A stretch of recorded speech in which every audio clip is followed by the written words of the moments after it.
Welcome to Product Leaders Live. My name is Michael. Work for Belmont Levan here, and this is our, I think, episode 3. We've got Richard on the show with us today, answering a bunch of questions that people have come in, basically around the topic of COVID-19, exit strategies, some different timelines involved with that, and hopefully providing some insight to actually help you guys out on some of these kind of critical issues that people are facing right now. Obviously, situations, a little is positive for some, negative for others. So basically, the whole point of this is really just to help people out. I mean, first off, if you haven't been here before, and the people that are maybe listening on the podcast, I do speak quite quickly. So, let me know in the chat box if there's any issues. Tell me to slow down. No problems at all. And if you do have any questions as we go along, preface it with a Q. Put your question in the question and answer box. We'll come to it at the end. Or if you have an insight, you just want to share it, throw that up with an I. Again, the chat box will hopefully come to that. So basically, this is going to last roughly 30 minutes. I'll give you a quick introduction on what we're going through. We've got 4 questions, I think, that Richard will answer. But before that, basically, just let him give you a quick introduction. Those questions are basically around the priorities, product launches, growing teams right now and strategies for that, and as we de-escalate how things happen. So those are the headlining questions. We've got a bunch afterwards as well. Don't forget, the whole point of this is for you guys to ask questions and to get some insight sharing and some interaction there. So I'll hand it off to Richard and let him go through an introduction to himself. Hi. Well, thanks, Michael. Thanks for inviting me, and I'll do my best to provide some answers to these questions, and hopefully this will prove to be helpful for people. So I'm a senior product manager now. I've been doing product management for about 6-7 years, roughly. I started as a consultant. I have a pretty, let's say, standard kind of pre-product management type of parcours. So did some consulting work and actually got some really lucky and nice missions around that. And then I've been hired by one of my customers, and then since then I cannot hide it. I'm loving it, and that's kind of like why I'm still here 6 years after. Each day is different. You learn new things every day. You talk to so many different people with so many different backgrounds. That's the cool thing about product management. It's, everyone is different, and so everyone has a different type of product management. So very humbling type of role. Yeah, I'll do my best to answer all the questions around that today. And if there's any questions, feel free to ask me, and I'll do my best. Awesome. Thanks, Richard. Great to have you on the show today. I mean, sure. Having people that have gone through different roles. I know you came from product marketing. Now you're doing product management. It's a lot of people always come from completely different backgrounds. In product specifically. And it's always interesting to have people who come from different places. Obviously Prezi, and now I can never actually pronounce the name of your current company. Yeah. But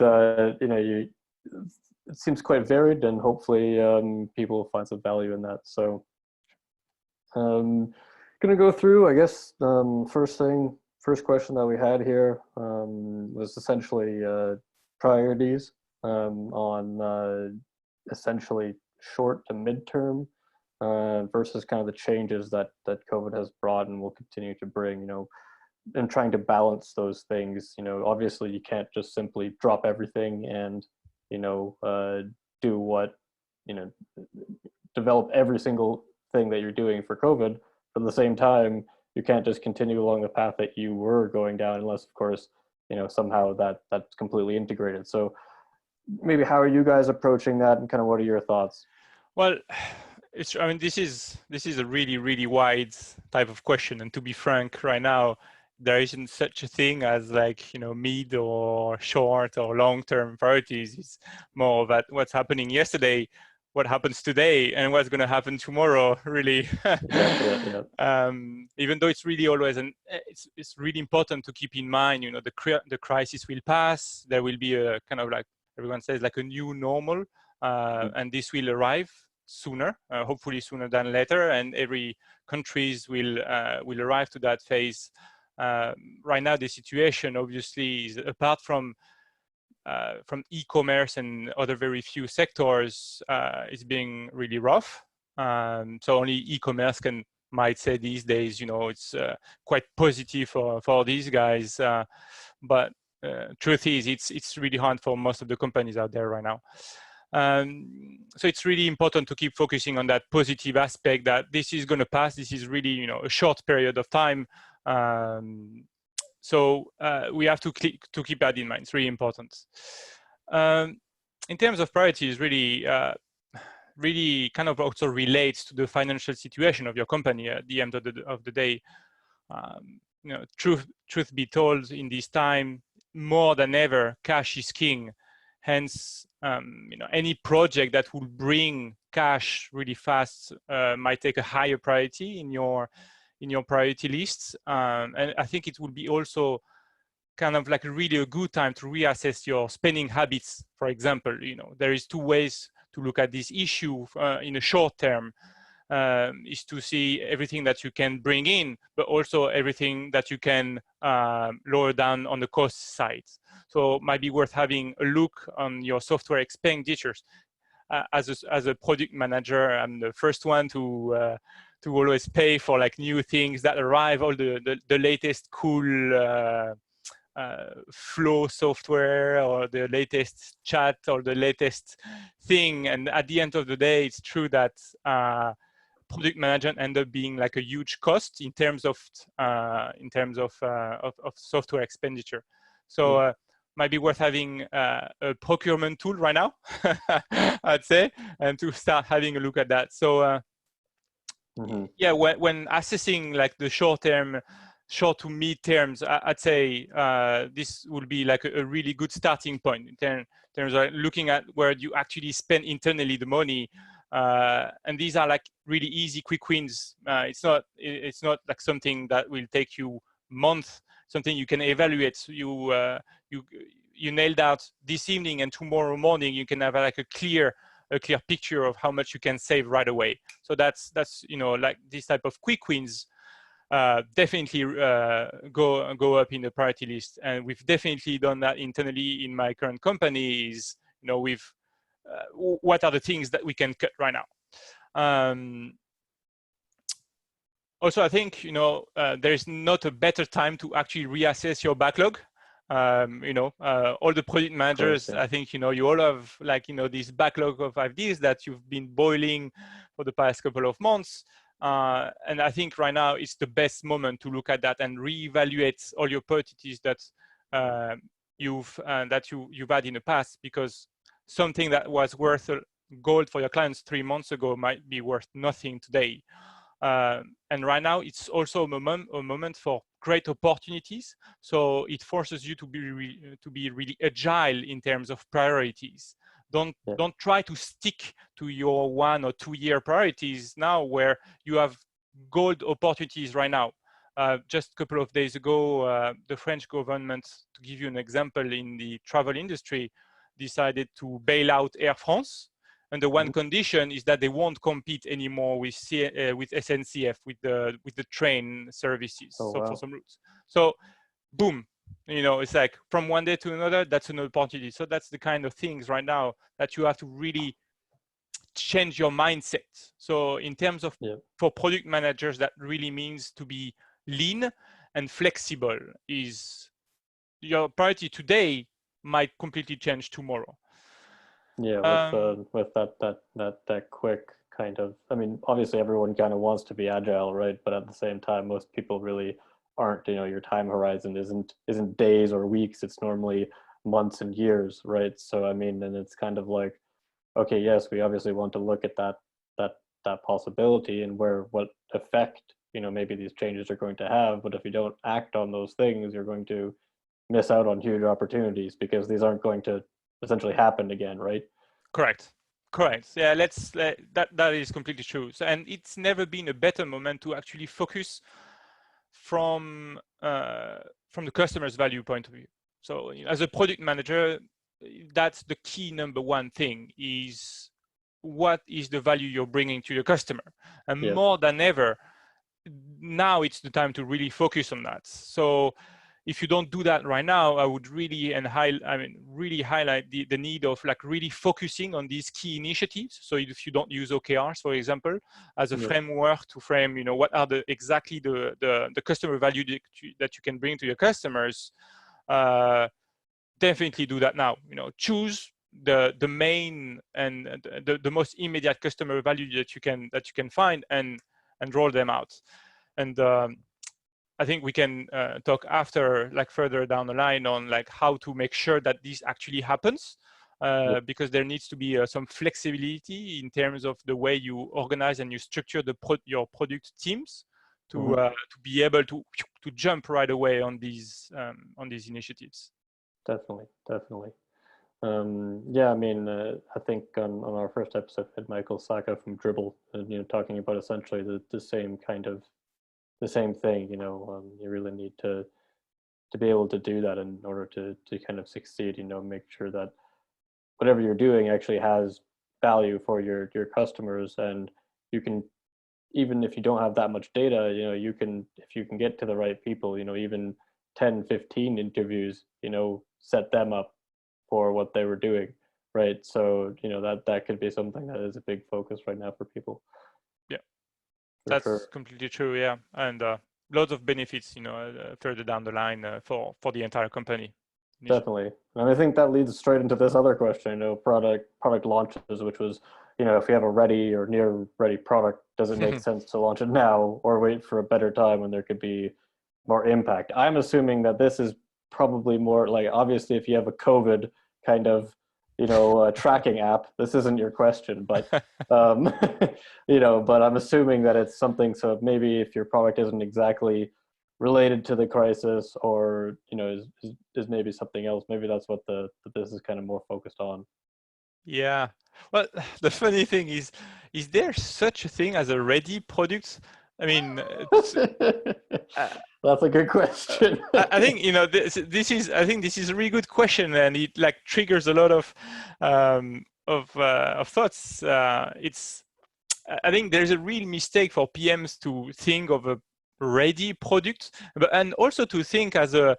This sentence makes me almost think that the launch will be the end of the product, where actually, when launching a product is just the beginning of the work. Congrats, you've launched. This is the easiest part. Now is to actually, make it grow and and justify that what you've just launched actually bring value. Because, well, based on my experience, 90% of my time I'm actually wrong. So I'm just, releasing something and then learning on it and then, improving on it. No one gets it right on the first, or unless you've got a recipe for that, and please, send it to me. Share it. Yeah. So a way for a better time. Yeah. So I think, again, what might have been right 3 months ago when you started building this feature might completely be wrong right now. So it's maybe worth considering, if you to stick really to the ready products and do we launch it or not. I would say I would be cautious with it, but worth considering. Why not creating a beta, a group of users that you actually were launching this feature to, and bring them in, be transparent with them right now. You say, okay, guys, we've been working on that for the past few weeks or past few months, and we want to include you in that very exclusive, release, which is available only for you. And that will actually be a really good opportunity for you as a product manager to monitor the results actually of your launch. Having said that, I would be really cautious with false positive and false negatives. So I would take an extra care on when analyzing the results of your launch with this beta group to take everything in considerations. This is a really unique time in history for product managers and for everyone around here. So be really cautious with the learnings that you can take from these periods. And another thing is actually so product launch, when I read this sentence also, it stems some questions around. So product question doesn't necessarily mean a media launch. You can have an undercover launch, don't bring it really in front of your homepage and send a press release to the media, but have a soft launch kind of almost. It would be kind of almost a unique opportunity to do a couple of soft launches to learn under the radar from your customers and build on that. Yeah, for sure. It can be a good opportunity for that also. And again, it is very general, but I think it's good to think it that way. And think about also on the other side of the spectrum of all the missed opportunities of not releasing your app. Yeah, I mean, really, at the end of the day, that's it. You're gonna exactly. miss out. It could be the best moment for you, and actually the easiest way for you to differentiate yourselves from your competitors. Like a service that none of your competitors is covering, a need that is completely unmet right now, could be the best moment to leverage that, because the medias are also looking, for these like positive nuggets coming from the tech industries, because right now the world everything is negative. There's a lot of negativity around, when you just, look at the media, and it won't take you more than 5 minutes to see that. So every bit of positivity, of really cool new features coming from a tech, will be greatly appreciated from the media. So they would actually, push you to that. So that's good. I think, it could be gold. Yeah, I mean, I think the biggest thing, we kind of discussed this even in our last Leader Live with we were kind of talking about managing reputation. I think that's probably the biggest problem that you'll have here, and that, don't launch a product that is almost legitimately completely unnecessary, like, and say we've been working on this and we've still been working on this last week, so here you go, versus we could have, and they're turning around and your customers are thinking, well, you could have just done this and that would have helped us out way more, and it's like the smallest feature. So that's probably your main consideration no matter what. So as long as you're not going to be damaging relationships, right, like with some type of crazy ridiculous thing that people see as, why would you bother spending time and right now doing that, as long as that's not the case, you should be getting the actual whatever you're releasing, do it maybe with beta group, like you said, soft launch, that type of thing. Correct. Or if you can, obviously tailor your messaging and it has some relevance to COVID, then obviously that, beef that up and go down that road. Yeah, exactly. And think about the cost also, like that is a hidden cost of not releasing the app. You'll have to maintain the codes. There will be risks of kind of like meddling the codes from the customers. Then there could be a confusion, like right after the crisis, you might never actually find the time anymore to release your feature, because 3 months ago, well, the world had changed since then. If you think that something you've built 3 months ago will maybe apply in 6 months, my personal feeling is that you'll never find an occasion again. So think about this cost also. Yeah, for sure. We'll throw up the next one here. So, I mean, this one's just mainly purely about growing teams. So, if you're planning to, or were kind of building out those teams before COVID, but, obviously most companies have put hiring on pause or did previously. Is it a risk worth taking to resume? What would be an appropriate time scale? I mean, from our perspective, we obviously think right now is a great time to hire people. Obviously, lots of companies have lost people. If you can't afford it, and they're people that you need, it's a good time. Obviously, there's a big issue in terms of there's lots of people now out there, so there's a lot, maybe not necessarily great people, but there might be. So it's a lot more work. But outside of that, it is a good opportunity.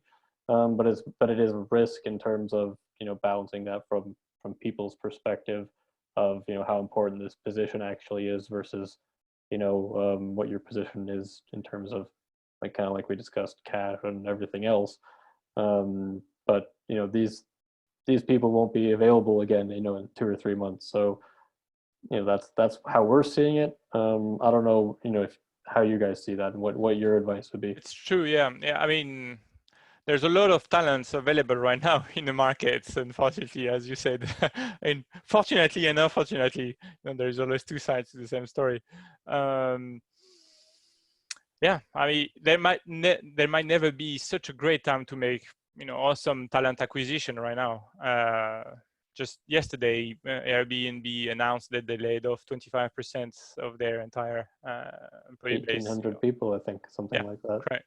So, you know, why not? If you need some specific skills around hotel management, you know, it might be Yeah. the best time to jump on these skills. Though I would really encourage, you know, users, and the way we've seen it is to look at the fundamentals of your company, look at your values, and identify the key projects that you really must focus on. And this will really guide and tell you what are the skills that you really need to focus on.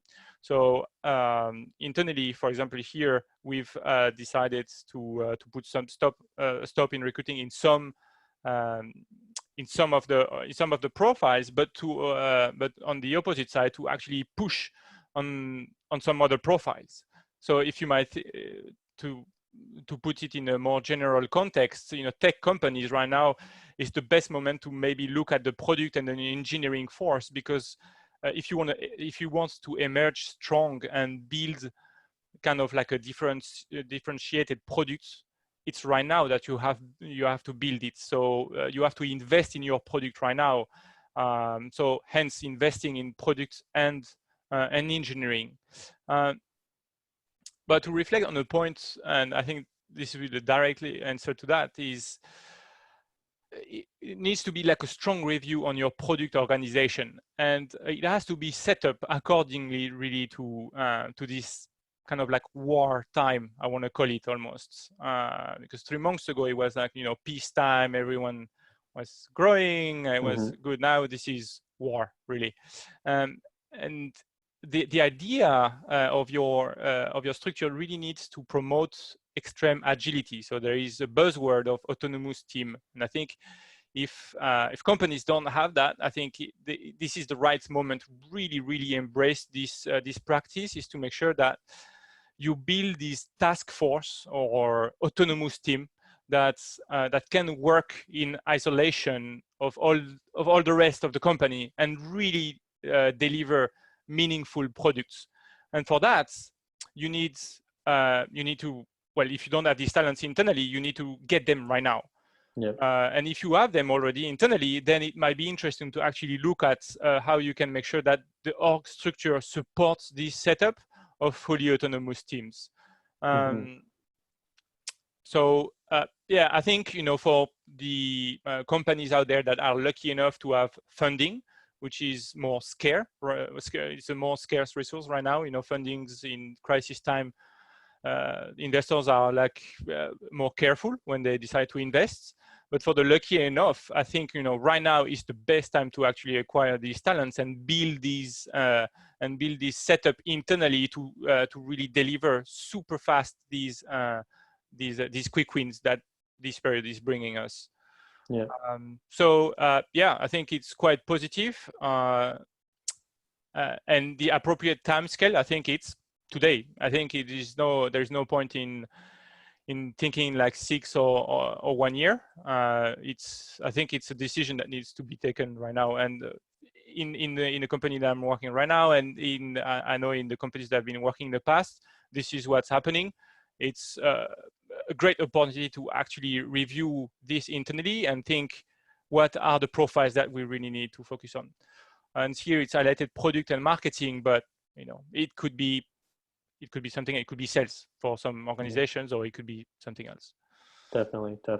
I mean, just for the people that are watching this, obviously, and are on and watching after or listening, I mean, we always recommend one thing, kind of, I mean, even across the board, but really when it comes to product marketing, I don't know if you guys do this, Richard, as well. But we put a big focus on kind of the performance-based hiring, so much more than necessarily like let's say skill-based, right? Or something. We came from fintech, or we came from whatever it might be. Necessarily the background, more like we're looking to build X product, or we're looking to we want someone who can do this with our for our product marketing or on the growth side, and then looking at people that have actually done that, because there's going to be especially if you're hiring right now, you're going to get a lot of people probably applying.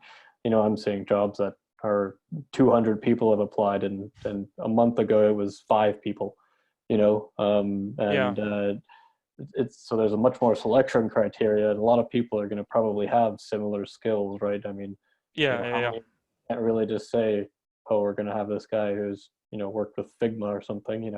That's not going to really help you. And it's really important to stick to your company culture. I think right now, to more than ever right now, especially in recruiting, you need to make sure that you really get these talents through a culture test. You really need to invest in, especially careful right now, because you might be enthusiastic and this person are coming from Airbnb, Figma, like great companies, but somehow might not fit the culture or anything. So really need to nail and stick to your cultures right now. At the end of the day, great teams are built during wartime. Airbnb came out right after during the crisis, the past crisis. So who knows what might this crisis build? Exactly. Focus on the fit internally, and if they have past track record of doing what you're looking to do, and that will probably set you up for success. Throw into the next one here. So I mean, I guess that's pretty much the same thing, right? It all comes down to this. Right now everyone's kind of not sure what's happening, but obviously countries are de-escalating as we move forward slightly. You're going to have people maybe going back to the office, remote work, and obviously that's a kind of a big impact on product development, right? Because obviously in-person work is always very important, but at the same time you can't really do that, especially right now. And so how is I think my take on that is, after now 2 months of lockdown, it's the most unsettling part, especially for a product manager, in that is uncertainty. I think the company and you as a manager, you need to be realistic and set realistic expectations around working from home and remote working with your teams. Don't I'm going to be bad with the politicians right now, but don't change the directions every 2 weeks. Like, let's extend the lockdown. Let's extend again. Let's change that. Now we need masks, and tomorrow we don't need masks. So try to stick to realistic expectations with your team. As a project manager, I would say it's bluntly, I'd rather know I'm going to work from home and remote with my team until September or the end of the year. At least I can right now think about how I'm going to do it, how we have to change our behavior, how I'm going to organize my work, rather than saying, okay, so it's just going to be 1 month work from home and then we're going to go back. Truth is, no one really knows. So I'd rather have realistic expectations on this culture of your team and the company, hopefully too, than having things that change every day. And at the end of the day, also product managers, by definition, we need to communicate. And it's going to be even more true right now. We need to make an extra effort on how we communicate with our team and how we communicate externally.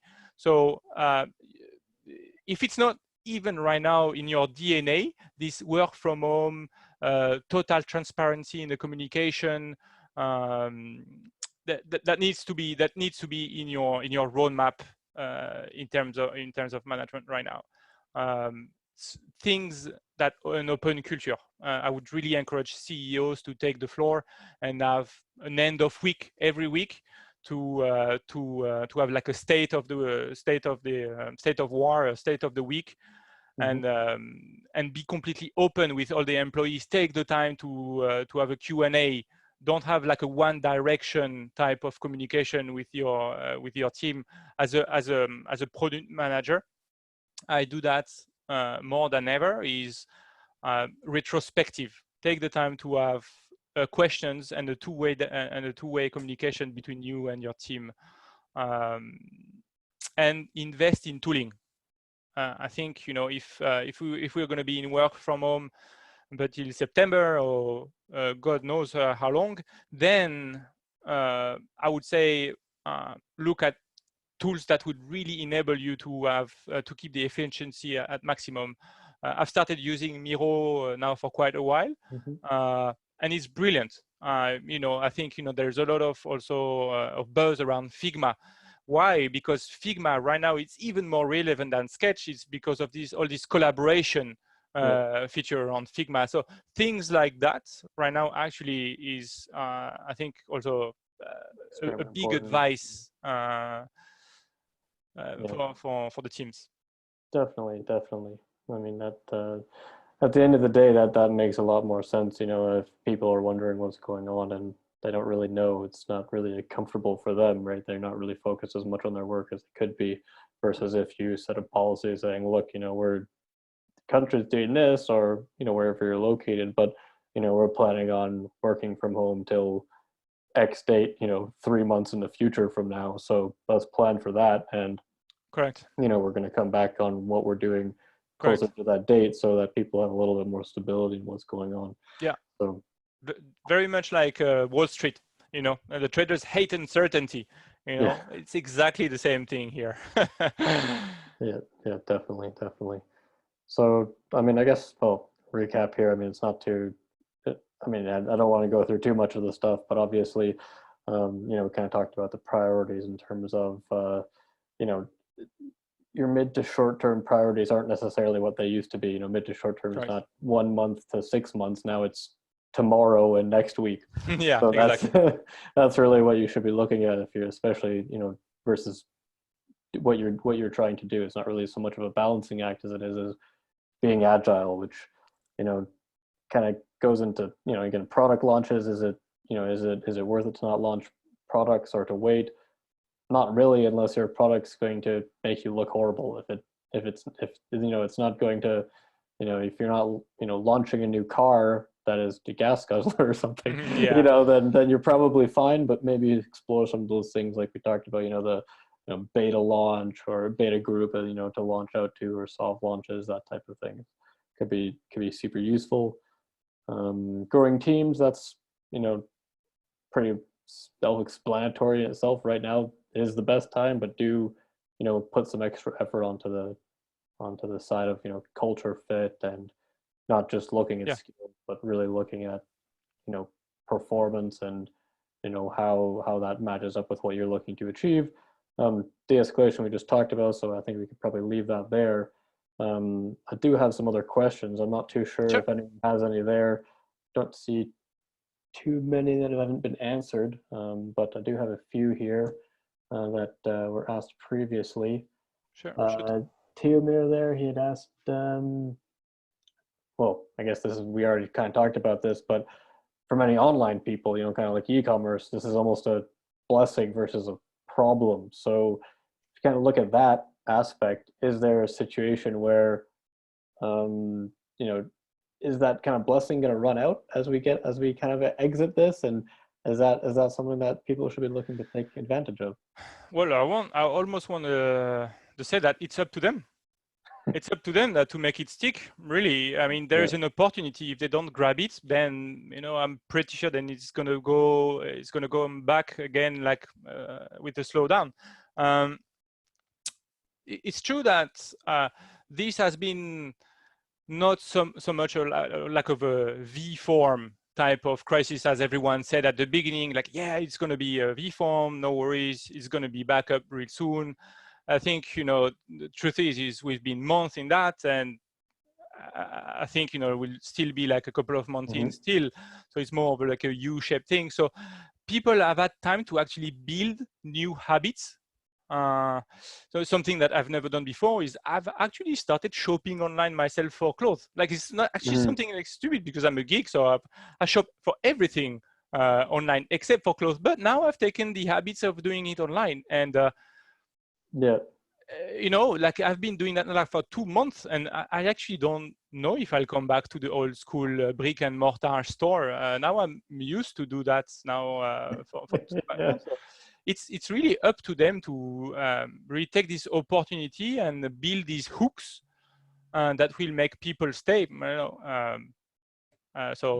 really So up you to them. definitely need to take advantage of it, and that look, you know, you can't just, obviously if you're doing great right now, that's great, but look at how you can potentially keep that, you know, as you Exactly. go out of it. Exactly. Yeah, that makes sense. I mean, we got, I think, a couple of questions from well, Adrius and George can ask similar questions about launching products and digital transformation. I think we kind of already went through that for the most part. Someone had a very specific question here that might be interesting. Jagor, you know, pivoting from on-premise enterprise products to scalable mid-market SaaS products. That's a very specific question. I don't know if there's anything that you could think of about Can you that. reframe? I didn't hear the question actually. He's asking about pivoting from on-premise enterprise product to a scalable kind of mid-market SaaS product. So that's Well, a okay. big Well, I change, think, but wow, that's, I mean, even not in crisis time, this move yeah, would be quite a feat, to be fair. yeah, So, but so this like a long endeavor, I think. So you'd have to look at the target market, really. You know, draw your personas and try to understand how they're suffering. Yeah, it might be a great time to do that. However, there will be like loads of things to think about. You know, how you internally, how do you change your teams, and does that mean that you're going to change the entire business model? Are you building something scalable for the future? Also, are you building something just for now, for the short term, just yeah, to switching gears just for the sake of switching gears, I think, is a mistake. But if you think that could be the start of maybe like a byproduct or like something longer term, then why not? Start with your customers, try to understand actually if by pivoting you would actually reach new opportunities, and then why not? So though I would be cautious, because this kind of like changes in focus takes time, because you have to build, you have to justify, you have to build your new ecosystem, and you have to work internally and externally also. So it's not usually something you can do in a couple of weeks or even months. So try to think it in a smart way, to say by the time you reach this new market, then the crisis might be complete. I mean, so the current crisis might be past. So think of it as a long-term project, not just as a reaction of the crisis, because finding quick wins and deliver them in a couple of weeks, this is great. You know, this is easy, but completely switching gear in your business model, it's not something that can be done overnight. definitely. And I mean, I think that really depends on how bad maybe of a situation you're in. You know, if your business is completely done for the next coming 12 months, then you know that might be a different situation for Yeah, of you course. versus Yeah, if you know you're in a situation where that just might be something that's beneficial. correct. So yeah, that makes sense. I mean, we have a question there from Daniel on tips for convincing people to invest in your company, or you know, maybe even internally / externally for greenlighting a product right now. I mean, just from what I know from speaking to people kind of across the, you know, the SaaS industry, you know, a lot of the, if anything is getting greenlit right now, it has immediate effect, or you know, or can provide some type of value to customers in the next 1 month, basically. You know, if you're not, if that timeline isn't really within the next month, or maybe even, I guess, you know, potentially 2 to 3 months, but you want to be started doing and delivering, and you know, having at least, you know, if you're doing it in terms of a design thinking and you're actually doing quick releases and things like that, you want to be getting those out now so that so it's actually providing some type of value to you and your customers. So if you can't prove that case, you're not going to be able to convince anybody to do anything. Correct. Yeah, and if that's the case, I think it might be worth having a chat face to face with your investors and see where actually their focus is, because, well, yeah, I mean, it all comes down to the added value that you think you're going to bring to your customers at the end of the day. If that's the case, I'm pretty sure you can onboard any investors. Investors right now, are dying to find opportunities to invest in companies or features or just like projects that are going to bring value to their portfolio, because just look at the situation of most of their portfolio right now. It's rather negative. So any opportunity like this to bring them, they'll be more than happy. I'm pretty sure of that. Yeah, so I mean, I think that's really it. It's not so much about developing a great product versus whatever your product that you have being something that's relevant to the situation now and actually presenting it in that way that shows that. And if you can do that, then you're going to have open pocketbooks probably, because there's lots of things out there that are that are just cashing in big time because their product is relevant to and valuable to people now, right? I mean, at the end of the day, that's what it's all about, right? If you're in product management, or you're VP of product, or really anywhere where you sit within the chain, the whole point still always comes back to your customers, right? At the end of the day, it's not necessarily what they want now. You might know what they want better than they do. Yeah. But yeah. But at the end of the day, that's who you actually need to not impress, but provide value to. So if your product doesn't actually provide value, is there really a point in trying to figure out how to sell it to people? Personally, I don't think so. I don't think so. That's right. Yeah. It's true. Yeah. Well, so, I think investors more than ever will be really looking at the run rates of their portfolio, is to say how much cash you burn, and anything you can do to actually lower that magic figure, I think will be an easy sell. Definitely. I mean, this last question around digital transformation, we only have a few minutes there, just about how that's changing things, especially for product teams. We covered it slightly, but I mean, it's always good. Just maybe your final parting thoughts on that question, because it's a massive topic. But yeah, and we're still in here, so I'm still learning myself even every day. So I think the first thing is definitely try to get into Dungeons and Dragons hosting skills. I think this is going to be a game changer for your resume as a product manager, and learn psychology. Really sign up to Coursera and learn some tricks about psychology. But more I think more seriously, I think product managers right now really need to make an extra effort in transparency with their team. As a product manager right now, every day, I do check in whether what we do is clear for my engineers and for my wider stakeholders, and try every bit of positive information, try to push it internally. Have a Slack channel just for product releases, and every day push there all the updates that you've done, even if it's not a product release. Push the research that you've done and the outcomes that you're going to do.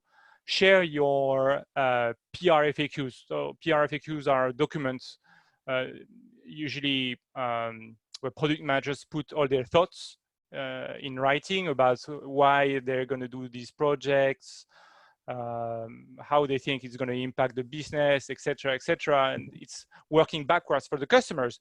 And this is gold. This is really good, and I think it's a great moment for everyone in the company to actually get to know better products.